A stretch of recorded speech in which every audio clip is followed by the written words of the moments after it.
2 minutes to the top of the hour East African time. Welcome to our afternoon news bulletin here on TV47. This is TV47 News Now. Time to bring you up to speed on the latest in the world of news. But first, the highlights. Striking medics now petition the clergy to intervene in current health crisis by brokering a meeting with the president. The government is not budging and they do not want to come to the table. So today, we decided to come and seek the guidance of people who are closer to God to help us come up with a solution in what is happening. A wall collapse in Ruaka turns deadly, and a landslide in West Pokot County destroys valuable property and leaves 4 hospitalized. 6 people have been confirmed dead and 7 wounded in an accident that occurred at Silanga area along Narok Mulot Road. As a result of the accident, unfortunately, we lost 6 lives, and we had 11 passengers, that is inclusive 2 juveniles who were rushed to various hospitals within Narok County. Once again, welcome on board. This is TV47 News Now. My name is Moige William. Let us bring you up to speed.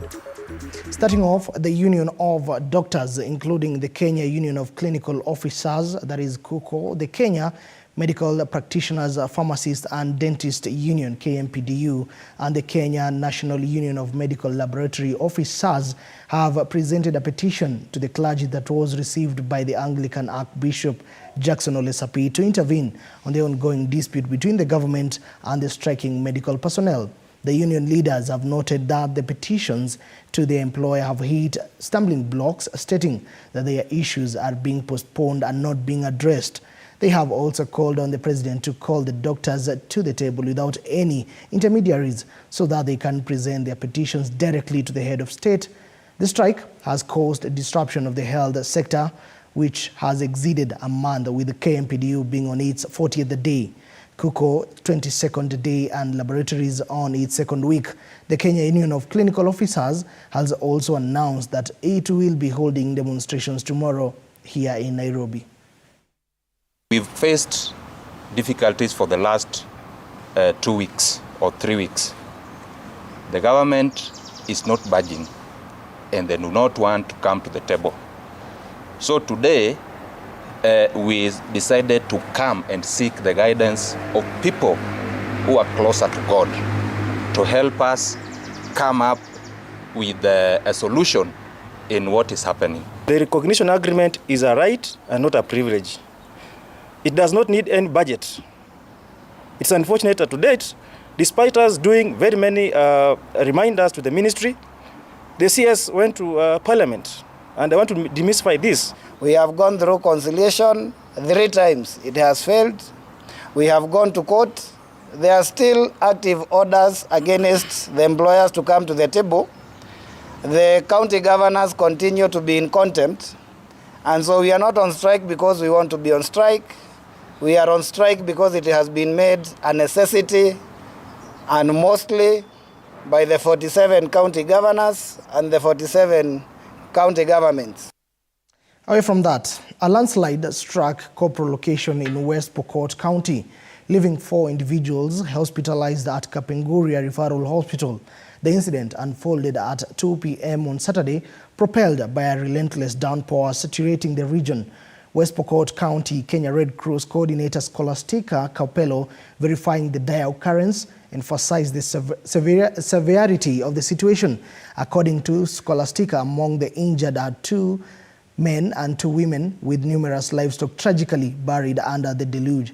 One of the women remains in a coma at Kapenguria Referral Hospital following the impact of heavy rocks. Scholastica disclosed, underlining the severity of the woman's condition.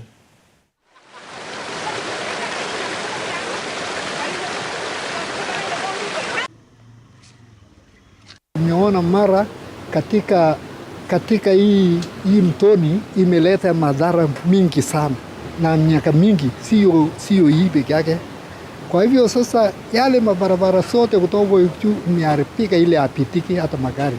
Tukiomba kaunti na serikali ya national aweze asaidie, sababu yale kitunguu naleta kutoka mlima anaweza kufaidisha kaunti, sababu hiyo ni faida ya kaunti, anakata reps.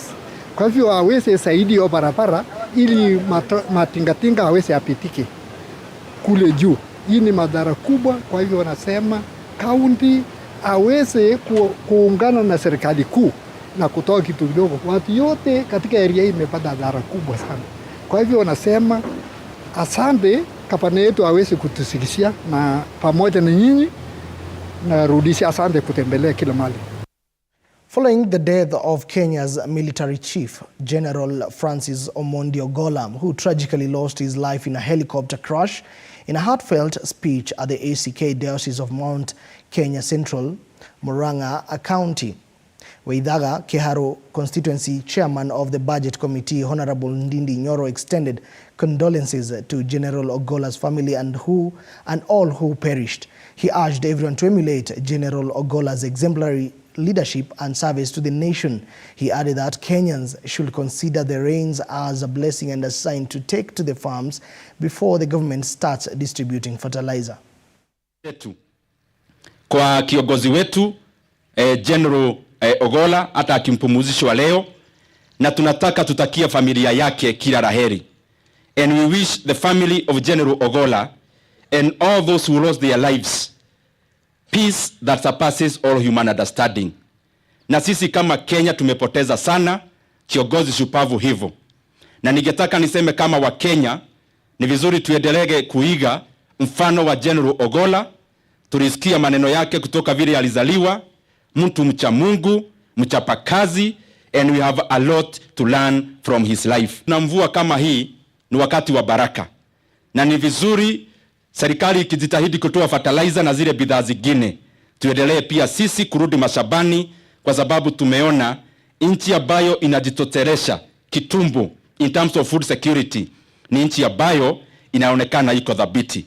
Na pia katika bajeti yetu vile nimeeleza, maneno ya elimu tumeweka kipaumbele na maneno pia ya ukulima tumeweka kipaumbele, kwa sababu tunataka uchumi wa Kenya ikienda mbele, uchumi wa Kenya uende mbele kama wa Kenya wote wanasikia hiyo uchumi ikienda mbele. Leaders from Kirinyaga County now want the military to equally and fairly support and compensate families of the soldiers who died in the helicopter crash in Elgeyo Marakwet last week. Senator Kamau Morango and Woman Representative Njeri Maina have said that the energy and support given to the family of departed senior-ranking soldiers should also be given to the 2 soldiers from the county and others who died in the crash.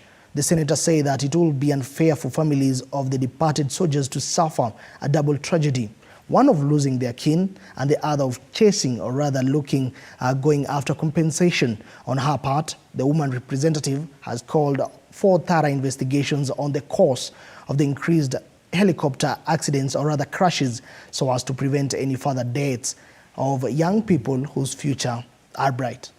Ya kwamba kumekuwa na mkasa uliotokea wa KDF chopper, na hapa Kirinyaga County kuna watoto wetu wa kike na wa kiume ambao wameweza kuaga dunia, na tunajua kwamba nchi ina huzuni wakati huu.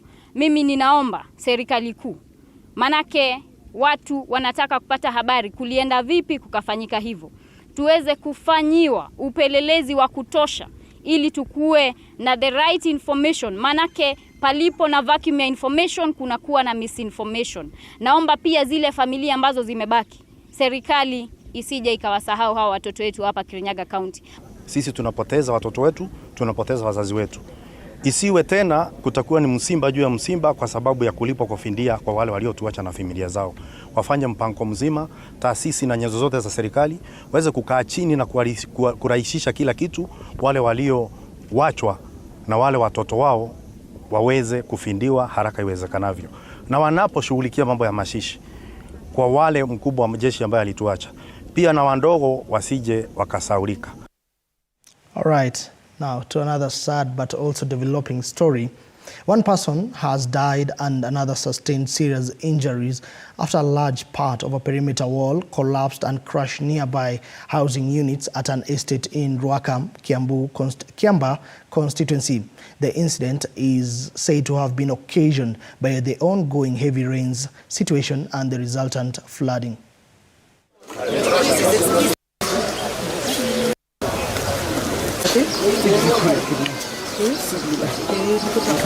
Siku ya leo mnaona tumekuwa na mkaza kidogo.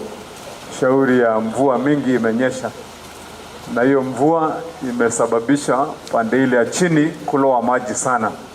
Hiyo maji imeingia ndani ya mchanga ikaangusha ukuta. Mumeona tumekuwa na shida kidogo pande hiyo. Tunataka kila mtu awe na usalama wake, wa watoto, wa familia na kila mtu. Na kwa hivyo nataka tuelewane ya kwamba kuajiri ni muhimu. Sisi tudhibitishe ya kwamba kila nyumba hapa liko salama kukaa na kuishi ndani. Kutoka sasa saa hizi nataka niwaulize kwa heshima, lakini pia ni amri ya kwamba hakuna mtu hata mmoja mwenye atarudi kwenye nyumba ile block na hii block mpaka tumalize ukaguzi na tuweze kupatiana barua ambayo inaonesha ya kwamba hiyo nyumba ni salama kwa mtu kuishi. From Kiambu County to Narok County, 6 people have been confirmed dead and 7 wounded in a car crash that occurred at Silanga area along Narok Amulot Road that involved 2 motor vehicles that were heading on opposite direction.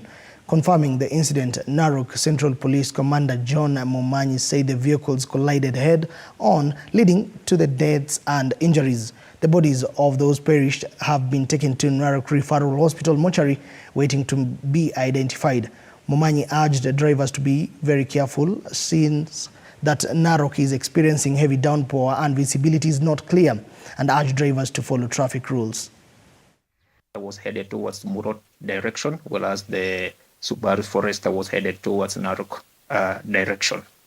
As a result of the accident, unfortunately, we lost 6 lives, and we had 11 passengers, that is inclusive 2 juveniles who were rushed to various hospitals within Narok County, and the bodies of the 6 deceased were taken to Narok County Referral Mortuary, where the bodies are preserved, awaiting identification and postmortem. Received the patients at around 11 p.m. and they were 8 patients, and 2 of them were bleeding. We tried to stabilize them. Most of them needed x-rays, and we managed to stabilize them by giving them painkillers, suturing the wounds. At least they are now stable. Gari ilikuwa sienta, ilikuwa na watu 10. Yeah. Na ilianguka na hapa Katagara. Sijui kama tulikuwa tumefika Katagara cause mimi niliamshwa saa zenye nilikuwa naletwa huko. Sikuelewa chochote. Naweza kuambia gavana wetu, sababu mimi ni mmoja ya staff, atushughulikie, sababu hata saizi bado tuko na maumivu na tunaomba usaidizi yake aweze kutusaidia. All right, to all the motorists and road users, let us exercise caution while using our roads. Interior and National Administration Cabinet Secretary Professor Kithure Kindiki has called for the continued mop-up of illicit arms and weapons in the hands of civilians who are not licensed to effectively combat security threats facing Kenya and the region at large. Speaking during the leadership transition at the Regional Center on Small Arms and Light Weapons, Kindiki said Africa had all the ingredients to develop and play a decisive role in the 5th industrial revolution, but is hampered by insecurity. In the transition, Jean-Pierre Betingi has taken over as the RECSA Executive Secretary. Matter of the negative and debilitating effects of small arms and light weapons in our region is as urgent and is as a priority as it was during the formation of RECSA. You're aware, illicit trafficking in small arms and light weapons continue to fuel conflict in many of our countries.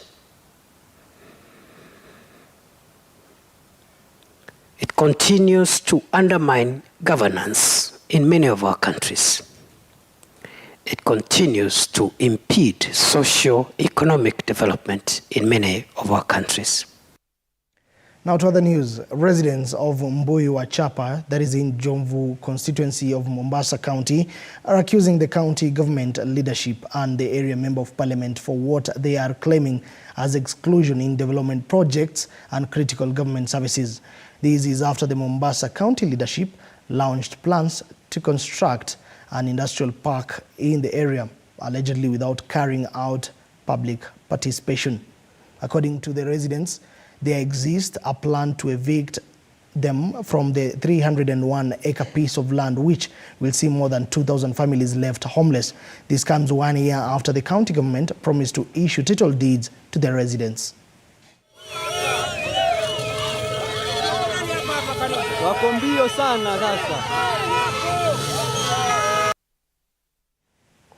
Elsewhere, after the government directive through the Kenya Revenue Authority for private secondary schools to embrace the EatMe's platform while filing returns, directors and head teachers have started embracing the policy and are continuing with the sensitization programs across the country aimed at realization of more profits in the sector.